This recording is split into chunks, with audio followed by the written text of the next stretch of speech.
உழைப்பின்றி ஊதியம் கிட்டுமா என்று எதிர்பார்த்துக் கொண்டிருக்கும் ஒரு கூட்டத்தை பார்த்திருப்பீர்கள். கொக்கு மீனுக்காக காத்திருப்பது போல் மற்றவர்களின் உடைமைகளுக்காக காத்துக் கொண்டிருப்பார்கள். வாய்ப்பு கிடைத்தால் போதும், அதை பிடுங்கி எடுத்து விடுவார்கள். மற்றவருடையது வேண்டும், அதை பிடுங்க வேண்டும் என்ற ஒற்றை எண்ணத்துடன் சுற்றி சுற்றி வருவார்கள். இதை ஆசை என்று சொல்லுவதா, பேராசையா, என்னவென்று சொல்வதென்றே புரியவில்லை. பிறனுடைய வீட்டை இச்சியாதிருப்பாயாக. பிறனுடைய மனைவியையும் வேலைக்காரனையும் வேலைக்காரியையும் எருதையும் கழுதையையும் பிறனுக்குள்ள யாதென்றையும் இச்சியாதிருப்பாயாக என்று யாத்ராகமம் 20:17 சொல்கிறது. மற்றொருவரின் மனைவி மேல் தவறான காம உணர்வு, ஒழுக்கத்தை உதறி தள்ளிவிட்டு பாவத்தில் விழுந்து குடும்ப அமைதியை குலைத்து மனசாட்சி செத்த மனிதர்களாக வலம் வருகிறார்கள். ஒரு ஸ்திரீயை இச்சையோடு பார்க்கிற எவனும் தன் இருதயத்தில் அவளோட விபச்சாரம் செய்தாயிற்றென்று மத்தேயு 5:28 சொல்கிறது. அவள் அல்லது அவன் எனக்கு வேண்டும் என்ற சிந்தையில் ஆரம்பித்து செய்கையில் வெளிப்பட்டு ஒரு நாள் அழிவில் போய் நிற்கிறது. மற்றவர்களின் குழந்தைகளை காம உணர்வுடன் பார்த்து தவறாக பயன்படுத்தி சில நேரங்களில் அவர்களையே அழித்து பல நேரங்களில் அவர்களின் வாழ்க்கையை வீணாக்கி இப்படி பாதுகாப்பு கொடுக்க வேண்டிய சமுதாயம் பொறுப்பின்றி நடந்து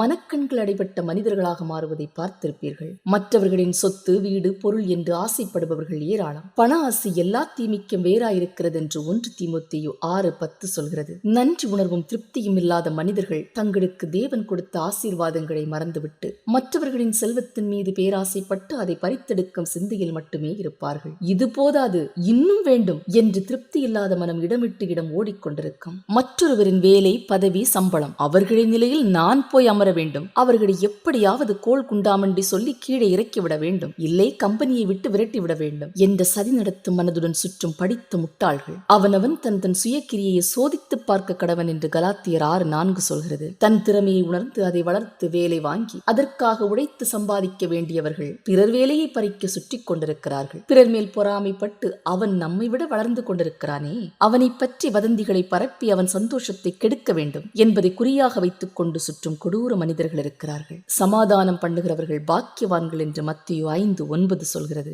தங்கள் குறைகளை மறைக்க மற்றவர்களின் அழகின் மீது பொறாமைப்பட்டு அவர்களை பற்றி தவறாக பேசி அவர் குணநலன்களை இழிவுபடுத்தி சதித்திட்டம் தீட்டி அவர்கள் மதிப்பை குறைத்து வாழ்க்கையை வீணாக்க துடிக்கும் உன்னை தேவன் அழிக்கப் போகிறார். நோகாமல் நொங்கு தின்ன வேண்டும் என நினைத்து பிறர் உழைப்பில் வாழ வேண்டும், நாம் உழைக்க கூடாது என்ற மனநிலையை உருவாக்கி உன் மன அமைதியை குலைத்து சமூக பிரச்சனைகளை உருவாக்கி நிம்மதியின்றி சுற்றும் உன்னை தேவன் கரங்களில் சமர்ப்பணம் செய்துவிடு. அவர் உன் மனதை மாற்றுவார். ஆமென்.